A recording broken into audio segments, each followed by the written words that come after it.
Assalamualaikum warahmatullahi wabarakatuh. Okay, hari ini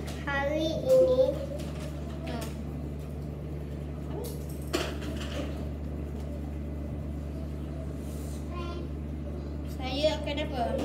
Saya akan terangkan apa? Tengoklah tu. Terangkan tentang bahagian apa? Bahagian yang lain. Semua mata tengok depan. Tengok depan. Bahagian apa? Bahagian telinga. Bahagian tubuh dan fungsi haiwan. Okey, yang pertama apa? Telinga.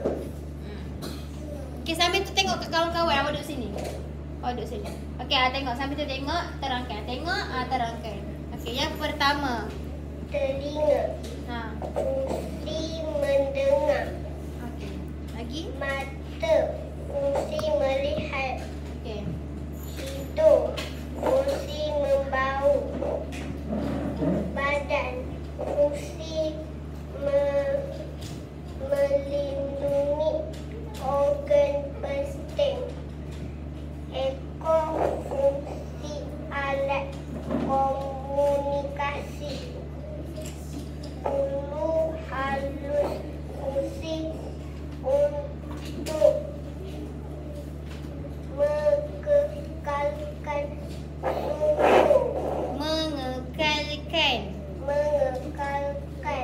suhu. Mulut fungsi makan. Kaki fungsi berjalan. Okey, dah. Okey. Terangkan. Okey, sila sebutkan satu bahagian tubuh haiwan yang kamu tahu tentang musang tadi. Yang awak ingat. Ekor. Okey, ekor untuk apa? Ekor untuk apa guna? Awak terangkan yang awak ingat. Satu bahagian tubuh badan haiwan yang awak ingat sekali fungsi dia. Mata. Mata guna untuk Melihat. Okey, bagi tahu dekat Mak Alimah cara untuk kita nak menunjukkan yang kita sayang dekat haiwan. Kita kena buat apa? Macam mana cara untuk kita sayang dekat haiwan? Kita buat apa? Jaga.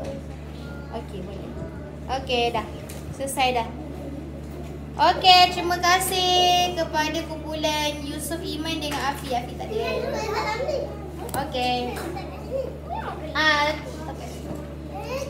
Okey, satu kumpulan lagi. Okey, beri tepukan kepada kumpulan